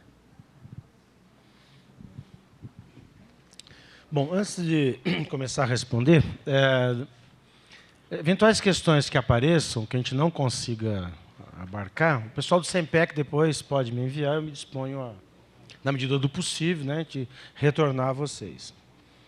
Bom, já tinha aparecido aqui da Cleonice Cruz, do Polo de Iporá, algo desse tipo, né? Também do José Dutra. Bom, vejamos. Professor, então você me permite? Nessa organização, então, eu vou incluir uma última que está aqui conosco no bloco, pode ser? Porque ele está contemplando, então, essas, a que eu li, e tem mais uma aqui da professora Kátia de Rio Verde, pelo polo do NTE de Rio Verde, que está te perguntando, professor, como podemos fazer a interface entre as avaliações externas e as internas, se os resultados deles são coletivos.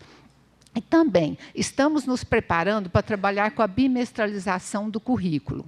Você acredita que tal ação possa contribuir para evitar ou minimizar a discrepância entre as avaliações internas e externas, que é uma preocupação da professora Osvani de Itapaci? Bom, então, agora faça essa última questão, eu vou começar por aí.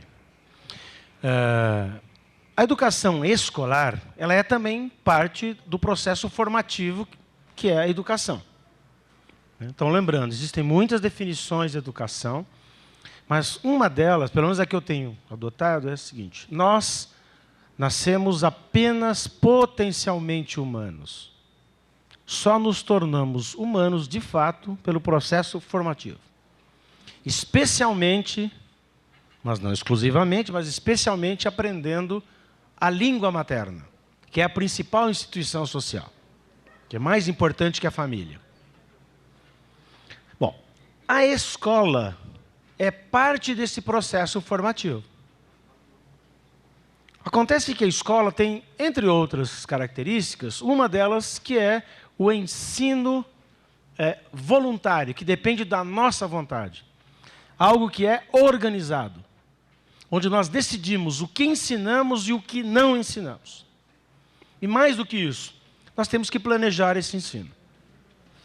Bom, a discussão de ciclos, que eu cheguei até a mencionar no meu texto, foi, pela ênfase, hoje não, que não tem mais nas políticas educacionais, mas que, de certa maneira, ainda está colocado no horizonte.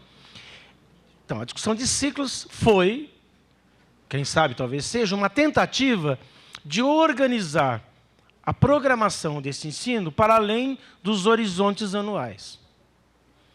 Contudo, como as escolas trabalham na dimensão anual, por sua vez, as escolas deverão organizar a progressão desse ensino ao longo de um ano letivo. Tá? Então, partindo desse suposto, mas quero enfatizar que há possibilidade, pelo menos teórica, e algumas experiências, de se pensar outras bases temporais para o ensino. Ora, então, a escola, ao organizar o mais coletivamente possível a sua programação de ensino, deve adotar a avaliação que garanta o melhor acompanhamento desse processo de ensino. Quando eu enfatizei aqui a avaliação como julgamento, é aquele julgamento que, no caso, pelo menos na minha posição, para fazer com que esse ensino possa ser de acesso a todos e que possa, por sua vez, mais ainda, resultar na aprendizagem de todos, então a avaliação deve ser organizada com essa finalidade. Bom, eu não gostaria de entrar no mérito exatamente aqui da bimestralidade, mas eu diria que, a rigor, nós entramos em sala de aula com atividades programadas diariamente. Então, a gente tem que tomar cuidado para não criar certos fetiches. Nós temos que controlar o nosso ensino. Nós, como profissionais, nós não estamos nas escolas porque gostamos das crianças. Também gostamos das crianças. Nós estamos nas escolas porque o povo nos paga para fazer com que elas aprendam algumas coisas que não aprenderiam se estivessem fora da escola. Esse é o objetivo. E em cada escola estão lá muitas crianças. Então, no limite, cada uma dessas crianças precisaria ser levada em conta. Acontece que muitas vezes o nosso ensino, ele é um ensino em massas, ou, tecnicamente, como nós chamamos, que é o que eu estou fazendo agora, nesse momento com vocês, que é o ensino simultâneo. Eu ensino a mesma coisa para todo mundo. Só que as pessoas são diferentes e os alunos são pessoas. E as diferenças de recepção, de entendimento, de compreensão vão produzindo diferenças de aprendizagem. São essas diferenças às quais nós temos que mostrar sensibilidade. Porque se essas diferenças não forem recebendo acompanhamento o mais para e passo possível, elas vão se transformando em diferenças tais que nós já não conseguimos mais eliminá-las. É isso que faz com que muitas vezes ao final do ano a gente descubra magnitudes tais de diferenças que levamos a pensar na reprovação de alguns. Mas essas diferenças, elas começam a existir no início do processo.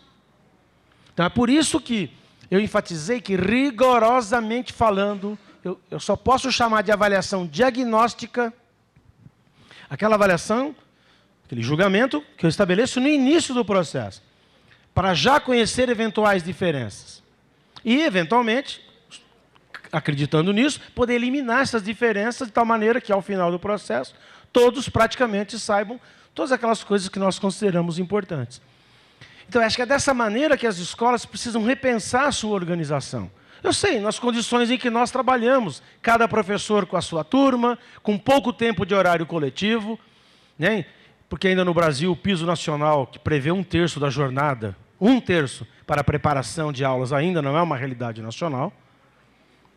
Então, nós temos que trabalhar nas condições em que nós trabalhamos para poder acompanhar cada um dos alunos. E a avaliação deveria, entre outras coisas, estar associada a isso. Bom, então é nesse sentido que a ideia de bimestre pode ser como momentos, mas poderia ser o mês, o semestre. Eu diria, periodicamente, as equipes escolares e os tutores que acompanham essas equipes precisam fixar, então, esses momentos. O que a gente não pode é fixar, idealmente, momentos que nós não temos condições de cumprir. Por exemplo, se nós fixarmos hoje que nós semanalmente vamos fazer um balanço das nossas atividades, de cara eu sei que nós vamos fracassar. Porque nós não temos as condições materiais para fazer esse tipo de coisa. Se nós adotarmos um balanço apenas no final do ano, nós vamos constatar um monte de coisas sobre as quais nós não temos mais condições de reversão ou de retroalimentação. Porque o processo praticamente já acabou, porque a escola no Brasil e no mundo, quando acaba o ano letivo, é como se o mundo acabasse. E no ano seguinte, parece que se começa do zero. Então, nós temos que fixar momentos que nós tenhamos condições de cumprir. E não estabelecer rituais aos quais nós nos rendemos, mas apenas ritualisticamente. Bom, então, estabelecida a meta de um bimestre, supondo que isso seja confortável e plausível e execuível, então, a cada bimestre, as equipes escolares vão ter que fazer esse balanço do que pretendiam ensinar, do que conseguiram ensinar, como imaginavam que ia ensinar, como que de fato ensinaram e, principalmente, como que os alunos estão em relação às expectativas de aprendizagem que se supunham. É aqui que entra o problema técnico da avaliação. Para cada aspecto do currículo, para cada elemento do currículo que se pretende ensinar, nós temos que pensar quais são os meios e procedimentos mais adequados e práticos. Porque, por exemplo, eu sei que muitas vezes a entrevista é o melhor procedimento. Só que uma boa entrevista demanda sessões de entrevistas. E aí eu gastaria, às vezes, 1 hora, 1 hora e meia com cada aluno. Eu tenho esse tempo? Porque nós somos profissionais. Nós temos uma jornada de trabalho na qual nós nos dedicamos a esse trabalho. Então, nós temos que pensar os meios, né, para isso, que no caso se traduzem em procedimentos, instrumentos adequados para conhecer essas aprendizagens. Então, acho que nós temos que simplificar ao máximo para potencializar ao máximo o nosso trabalho. Então, outra coisa importante, existem objetivos de ensino e também de aprendizagem que não podem ser fixados para um mês, um bimestre. Então, eu diria que no interior de uma escola de 9 anos, ou ainda no Brasil, como é o antigo primário e ginásio, ou seja, séries iniciais para um lado e séries finais para o outro, porque no fundo é isso ainda, né? Parece que nós estamos na 4024, a antiga escola de primeiro grau, ainda no Brasil não existe. Então, nós não podemos fixar né, uma escola, digamos, que trabalhe com os 5 primeiros anos. Então, ela vai, em alguns casos, fixar objetivos para 5 anos. E tem que ter metas intermediárias. Há outros objetivos que é possível fixar para um mês, um bimestre, um semestre. Agora, isso tem que ser feito com o entendimento dos professores. Eu não sou de bajular professor, mas reconheço o seguinte, ou nós conseguimos fazer aquilo que os professores conseguem fazer, ou não vamos fazer nada que num palácio alguém pense. Não nos iludamos. Porque, inclusive, mudando um pouquinho só de assunto, nós temos pessoas que ficam discutindo, não, precisam atrair os melhores para a docência. Não, os melhores já estão aqui. São aqueles que querem ser professores. O Brasil tem 2 milhões de professores. O Brasil tem por volta de 2 milhões de professores de educação básica responsáveis para ensinar mais de 50 milhões de pessoas. E outros milhões que deveriam estar na escola, especialmente em EJA. É com essas pessoas que as nossas crianças e jovens terão que aprender. Eu não estou bajulando os professores. Nem estou me curvando aos problemas que nós temos com os professores. Mas essa é a realidade, é o respeito que esses profissionais merecem. Então nós temos que avançar no planejamento, sim. Nós temos que fixar metas, sim. E é para isso, inclusive, que as avaliações externas devem estar no interior das escolas. Para combater certas visões, eu nem sei como adjetivá-las, né, que trabalham sem metas. Não, nós temos que ter metas. Agora, de novo, nós não podemos fixar metas que nós não possamos cumpri-las, ou que nós não temos os meios para saber se elas estão sendo cumpridas. Então, as escolas, as equipes escolares, a equipe de gestão, os professores ou os demais profissionais que acompanham, precisam ter um planejamento à altura da sua capacidade. Outra coisa, sim, tem que ter planejamento. Ninguém pode entrar numa sala de aula e falando o que quer. Não, isso não. Numa escola, nós estamos falando do ensino intencional, daquilo que nós temos intenção, vontade que as crianças aprendam. Então, assim como nós temos prazos para os ensinos, né, nós temos que ter prazo para o acompanhamento. Então, é nesse sentido que as avaliações externas devem ser incorporadas. Agora, por outro lado, eu sei também, se tiver muita avaliação externa, não vai nem ter tempo de processar os resultados. Então, também elas não servem para nada. É desperdício de dinheiro público. Por outro lado, se nós temos poucas avaliações externas, nós temos poucos referenciais. Agora, esse equilíbrio, que alguém me pergunta, o limite político não existe, dado a priori. Ele é o limite político que as ações da secretaria e das equipes vão ter que encontrar, e com todas as instâncias intermediárias. Porque uma coisa é o seguinte, é da democracia que os gestores, especialmente os secretários, tenham propostas. Eles foram eleitos, ou indiretamente, né, eleitos, porque um governador se elege e tem o direito de indicar um secretário. Isso é da democracia. Pode ser que não seja do meu partido, do grupo do meu partido, mas é um direito inalienável. A educação escolar, ela é política por excelência. Nós não nos encontramos com os nossos alunos quando nós queremos. Não, tem horários. Gostemos ou não disso. Algumas pessoas acham isso insuportável e deixam de dar aulas. É um direito. Mas a educação escolar, inclusive como ela aparece lá com o Comênios, no século XVII, que não se tornou realidade, mas era só uma ideia, ela apareceu no mundo que nós conhecemos assim, com uma série de detalhamentos. Aliás, só para lembrar, o dia 15 de outubro, que é o dia do professor, desculpe, acho que vocês já sabem, né, mas é por conta do 15 de outubro de 1827, quando teve nesse país a primeira lei de escola de primeiras letras. E os professores comemoram o seu dia no dia em que os políticos criaram o seu emprego. O que é justo, né? Porque vivemos os nossos salários. E quando se criam as primeiras escolas, assim chamadas, elas aparecem já com currículos, com indicações. Então nós temos uma situação em que as secretarias têm todo o direito de fixar uma série de metas. Mas também têm o dever de ouvir as escolas. E é nessa fala e audição que nós vamos encontrando esses limites para estabelecer os mecanismos pelos quais a gente vai estabelecendo, então, o que é mais razoável. Uma outra coisa que apareceram aqui, aspectos, né, em duas perguntas, mas na vida tem seleção dos vestibulares. Sim.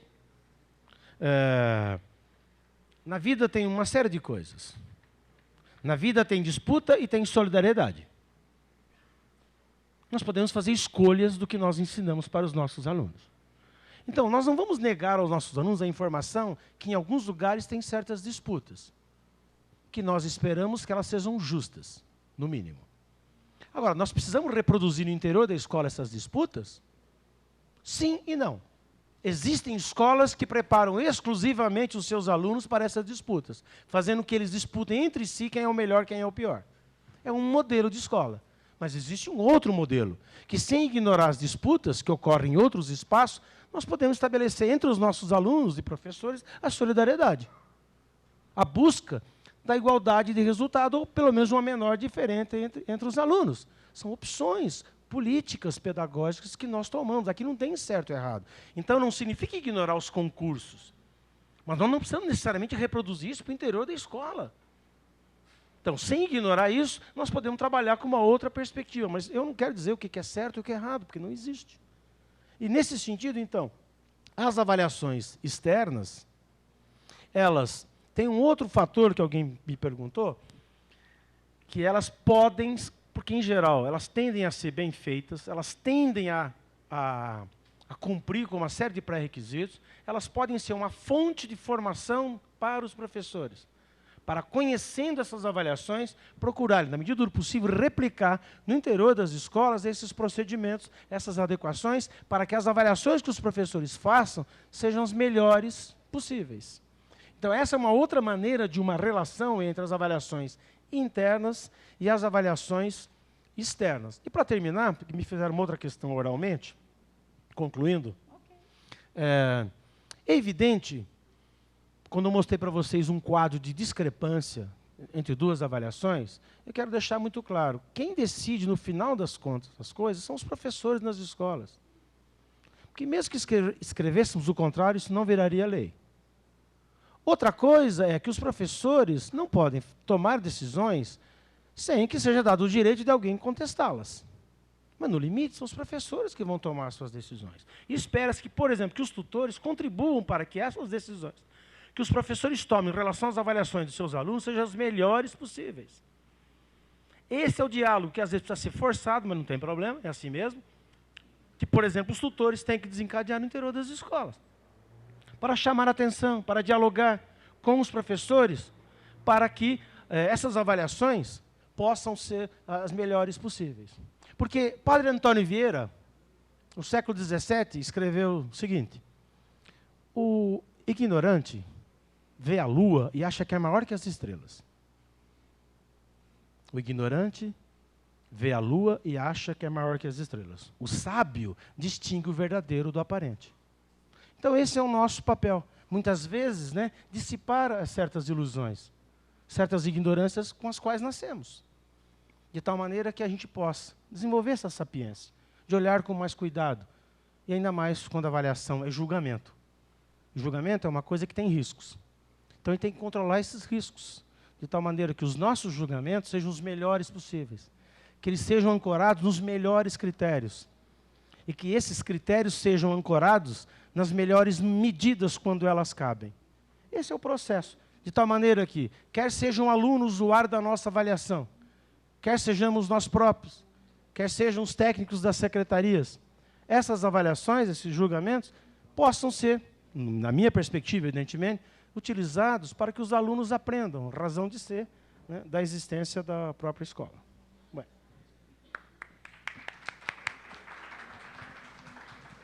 Nós sabemos que, na verdade, a fala, essa reflexão que o professor veio fazer conosco, sobre a avaliação da aprendizagem, sobre essa relação da avaliação externa com a avaliação interna, sobre a questão do currículo, são temas que ele mesmo, em alguns momentos, disse, não se esgotam aqui.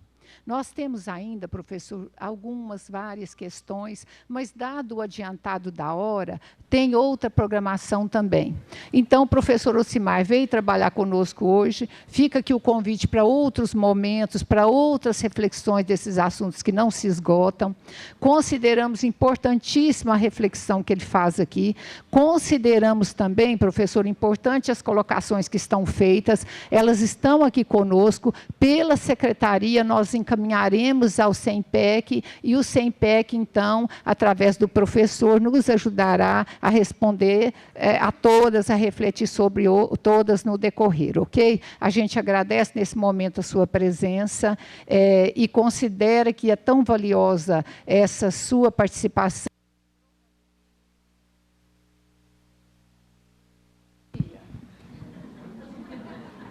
Provavelmente, em outros momentos, nós estaremos contando com o professor Ocimar aqui, né, professor Raf? Ok, então, agradecemos a participação dele. Todos permaneçam aqui, por favor, para os nossos encaminhamentos dos trabalhos a partir desse momento, certo? Professor, agradecemos imensamente.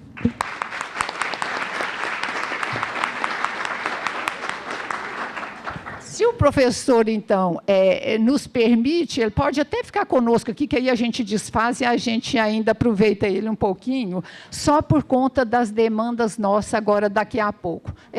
Tá bom ele aqui, se eu ficar sozinho, eu fico intimidada aqui, tá?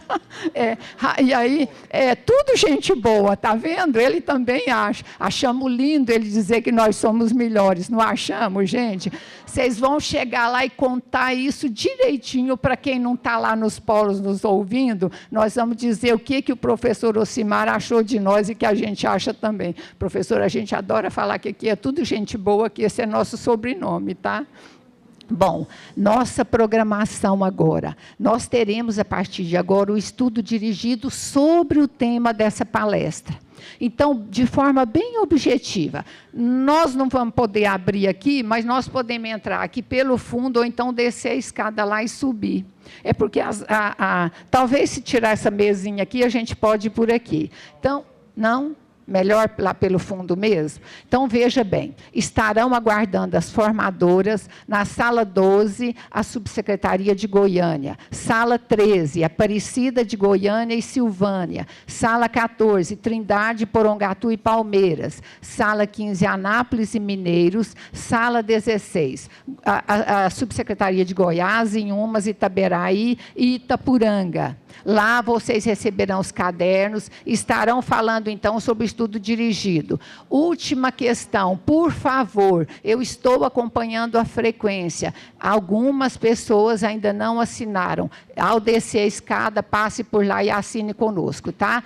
Bom trabalho à tarde. Agora, na sequência, Valderez, lembrando que meio-dia, a Valderez está confirmando comigo, que meio-dia pontualmente encerram-se os trabalhos aqui, nós vamos almoçar aqui no entorno mesmo, porque às 13 horas nós retornamos com a pauta que continua importantíssima, ok?